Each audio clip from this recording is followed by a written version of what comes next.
గర్భిణి సునీత కేసులో సంచలన విషయాలు బయటకు వస్తున్నాయి.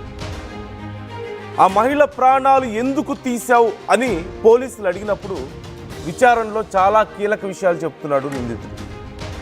సునీత ప్రాణాలు తీయాలని పక్కాగా ప్లాన్ చేసుకున్నానని, సునీత ఆచూకీ తెలియకపోవడంతో ఆ ప్లాన్ చాలా రోజుల పాటు అమలు కాలేదని, ఇన్స్టా రీల్ ఆధారంగా భార్య ఆచూకీ మొత్తానికి తెలిసిందని మహేష్ చెప్పాడట. హైదరాబాద్ వనస్థలీపురంలో ఉంటున్నట్లుగా మహేష్ గుర్తించాడు. ఆ తర్వాత హత్యకి ఒక 3 రోజుల ముందు సునీత ఇంటి ముందు మహేష్ రెక్కీ చేశాడంటూ కూడా తెలుస్తోంది. ఒక పెద్ద కత్తి తీసుకున్నాడు, 2 ఎలక్ట్రికల్ రంపాలు తీసుకున్నాడు, పెట్రోల్ డబ్బా తీసుకొని ఇంటి దగ్గరికి వెళ్ళాడు. అయితే మహేష్ను చూసి సునీత భయపడి తలుపులు వేసుకుంటే ఆ తలుపులు కట్ చేసి లోపలికి వెళ్ళాలి అని ఆ రంపాలు తెచ్చుకున్నట్లుగా తెలుస్తోంది. ముందే ప్లాన్ చేసుకొని ఒకవేళ ఎవరైనా అడ్డొస్తే ఆ పెట్రోల్ కత్తి చూపించి వాళ్ళని భయపెట్టాలని చెప్పేసి ప్లాన్ చేసుకున్నాడట. అసలు ఎందుకు జరిగింది ఇదంతా? ఒక గర్భిణిని ఇలా చేయాల్సిన అవసరం ఎందుకు వచ్చింది? ఇంత దారుణంగా కొట్టి చిత్రహింసలు పెట్టి ఆ మహిళ ప్రాణాలు తీయడానికి ప్రయత్నించాల్సిన అవసరం ఎందుకు వచ్చింది? మహేష్ స్వస్థలం పెద్దపల్లి జిల్లా మంథని మండలం విలోచవరంగా తెలుస్తుంది. సునీత స్వస్థలం మహారాష్ట్రలోని చంద్రపురి జిల్లా తిలక్వాడ్. మహేష్ సొంతూరు, సునీత అమ్మమ్మ ఊరు ఒకటేనట. 2014 నుంచి వాళ్ళిద్దరి మధ్య పరిచయం ఏర్పడింది. 2022 ఏప్రిల్లో పెళ్లి చేసుకున్నారు వాళ్ళిద్దరూ, సునీత మహేష్. 2019 నుంచి 2022 మధ్యలో మహేష్ జాబ్ కోసం ఆస్ట్రేలియా వెళ్ళాడు. అయితే సునీతకి వీసా రాకపోవడంతో ఆ తర్వాత మహేష్ కెనడాకి తన మకాంని మార్చాడు. మహేష్ కెనడా వెళ్ళిన తర్వాత అక్కడికి భార్య వస్తుంది కదా అనుకుంటే తన ఫోన్ కాల్స్కి సరిగా రెస్పాండ్ అవ్వలేదు సునీత అంటూ తెలుస్తోంది ఆ టైంలో. అయితే మొత్తానికి 2023లో సునీతను కెనడా తీసుకెళ్ళాడట. కానీ ఆ మధ్య కాలంలో అంటే మహేష్ ఆస్ట్రేలియా నుంచి కెనడా వెళ్ళిన సమయంలో భార్య సరిగా టచ్లో లేదు అంటూ తెలుస్తుంది. ఆ సమయంలో ఇద్దరి మధ్య గొడవలు మొదలయ్యాయి. సునీత మీద అనుమానం మొదలైంది మహేష్కి. ఈ నేపథ్యంలో అక్కడ కెనడా వెళ్ళిన తర్వాత అక్కడ గొడవలు జరిగి చివరికి ఒక నెల రోజుల తర్వాత మళ్ళీ ఇండియాకి తిరిగి వచ్చేసింది సునీత. నన్ను వేధిస్తున్నారు అని మహేష్ మీద, అతని పేరెంట్స్ మీద సునీత కేసు కూడా పెట్టారట.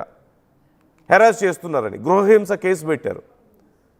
ఈ నేపథ్యంలో మహేష్ మదర్ కాలం చేయడం, ఆ సమయంలో అదే సమయంలో మహేష్ మీద లుకౌట్ నోటీసులు రావడం, వీసా రిజెక్ట్ అవ్వడం, ఇవన్నీ జరిగిపోయాయి ఈ కేసుల వల్ల, ఈ గొడవల వల్ల. ఈ నేపథ్యంలో ఇక తన కెరీర్ పాడైపోయింది, తనకు మ్యారేజ్ లైఫ్ లేదు, మదర్ లేరు. వీటన్నిటితో మహేష్ మెంటల్గా బాగా డిస్టర్బ్ అయిపోయాడు. ఎలాగైనా సరే తన కెరీర్ని నాశనం చేసింది అన్న కోపంతో ఎలాగైనా సరే పగ తీర్చుకోవాలని ప్లాన్ చేసుకున్నాడు. చివరికి ఇదిగో తన అడ్రస్ కోసం వెతకడం, తన ఏదో ఒకటి చేయాలని అనుకోవడం, ఒక ఇన్స్టాగ్రామ్ రీల్ ద్వారా తన అడ్రస్ కనుక్కొని ఆ ఇంటి దగ్గర ముందే ఒక 3 రోజుల ముందు రెక్కీ చేసి ఓకే ఎవరు లేని టైం చూసి లోపలికి ఎంటర్ అవ్వాలని డిసైడ్ అవ్వడం, అక్కడికి వెళ్ళడం, మహేష్ని చూసి సునీత డోర్ వేసుకోవడం, తనతో పాటు తెచ్చుకున్నటువంటి కట్టర్త సాయంతో మొత్తం డోర్ అది కోసివేసి లోపలికి వెళ్ళాలని ప్రయత్నం చేయడం, వీళ్ళు వచ్చి ఆపే ప్రయత్నం చేయడం, వాళ్ళని బెదిరించడం, ఆ తర్వాత సునీత మీద దాడి చేయడం, ఇవన్నీ మనం విన్నాం. So this is the case.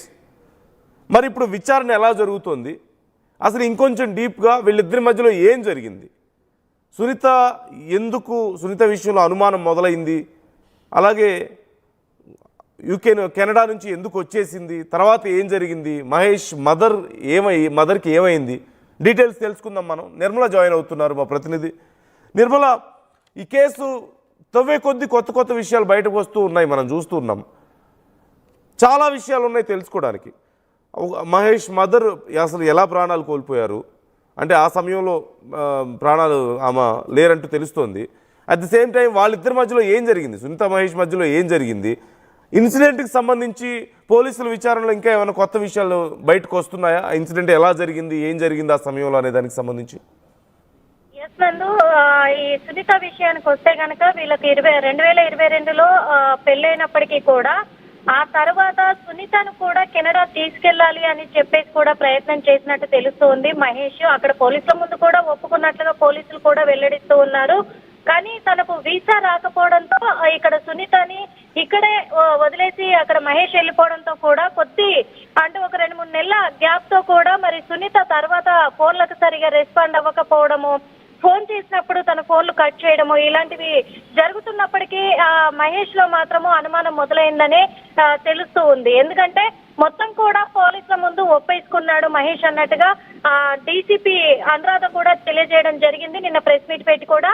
కాబట్టి తను అక్కడి నుంచి వెంటనే మళ్ళీ మహేష్ కెనడా నుంచి ఇక్కడికి ఇండియాకి రావడం జరిగింది. ఆ తర్వాత సునీతని కెనడాకి తీసుకెళ్లే ప్లాన్ చేసి తీసుకెళ్లడం కూడా జరిగింది.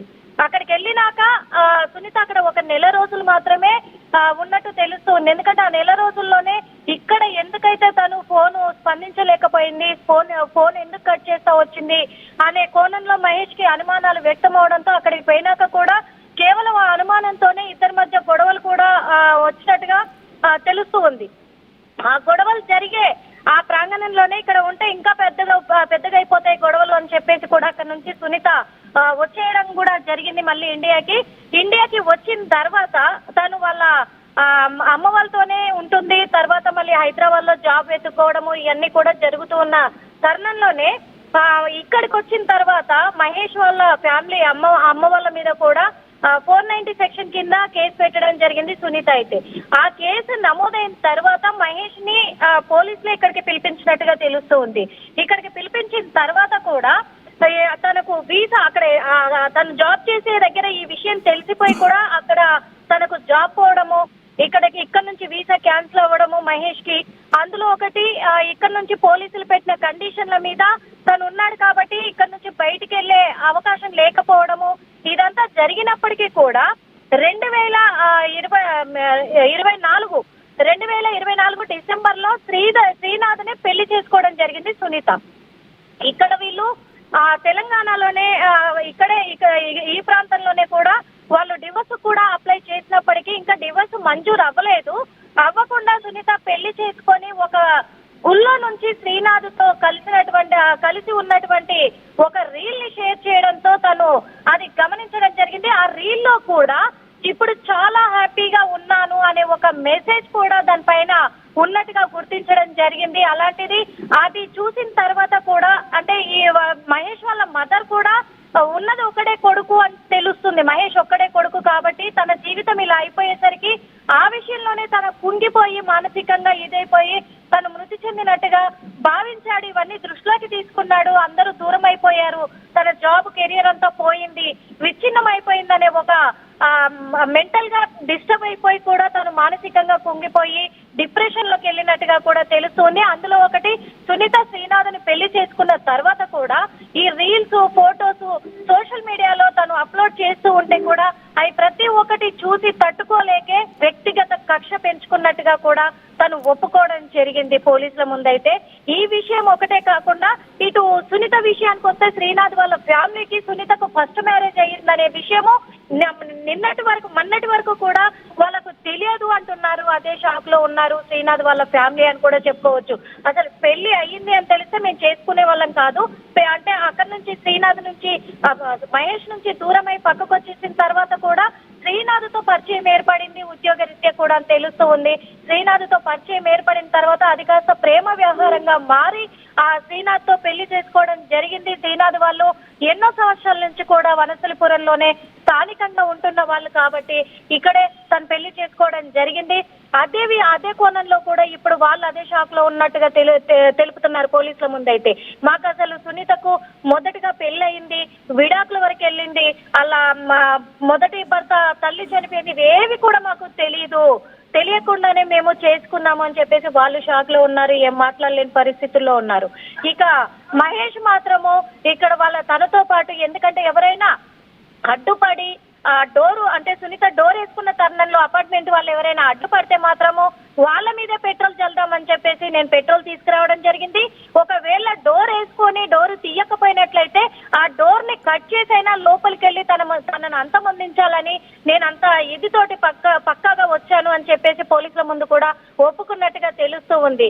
అందుకే మొదటిసారిగానే డోర్ కొట్టగానే సునీత డోర్ తీయడము మహేష్ కు ఒక సులువైన ఇదైపోయింది, అవకాశం అయిపోయిందని కూడా చెప్పుకోవచ్చు.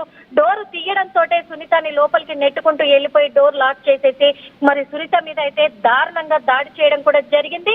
ఆ తరువాత కూడా తను బెడ్రూమ్ లో కూర్చొని వెళ్ళిపోయి ఆ పోలీసులకు సమాచారం సునీత అరుపులతోటి మరి అదే అపార్ట్మెంట్ లో ఉంటున్న వాళ్ళు పైన బట్టలారేయడానికి వెళ్ళినటువంటి వాళ్ళ అమ్మగారు కావచ్చు వాళ్ళంతా కూడా వచ్చి అరుస్తుండడంతో కూడా పోలీసులకు సమాచారం ఇవ్వడంతో పోలీసులు వచ్చినప్పటికీ పోలీసులతో కూడా మహేష్ ఒకటే చెప్పాడు, ఆల్రెడీ తను వెంట తెచ్చుకున్న పెట్రోల్ మొత్తం కూడా తన మీదే పోసేసుకొని డోర్ లాక్ చేసుకొని ఎవరైనా నన్ను ఏదైనా చెయ్యాలి అనుకుంటే మాత్రము నాకు నేనే అంటించుకుంటాను అని చెప్పేసి బెదిరింపులకు కూడా గురి చేసినట్టుగా కూడా పోలీసులు కూడా తెలపడం జరిగింది. అయినప్పటికీ తనకు నచ్చ చెప్పి బయటికి మెల్లగా తనను తీసుకొచ్చి అదుపులోకి తీసుకొని ఇప్పుడు రిమాండ్ కూడా తరలించారు ప్రస్తుతం. అయితే ఇప్పుడు ఇటువైపు ఓ కోణంలో సునీత పేరెంట్స్ ను విచారిస్తూ ఉన్నారు.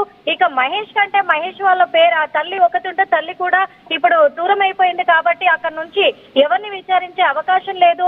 ఓ పక్క మహేష్ మరి ఇక్కడ హాస్టల్లో బాయ్స్ హాస్టల్లో ఉన్నాడు కాబట్టి అక్కడ బాయ్స్ హాస్టల్ నుంచి కూడా పోలీసులు పూర్తి సమాచారం అయితే అతను 2 నెలల క్రితం హాస్టల్లో జాయిన్ అయినట్టుగా తెలుస్తూ ఉంది తుర్కయంజాల్లో.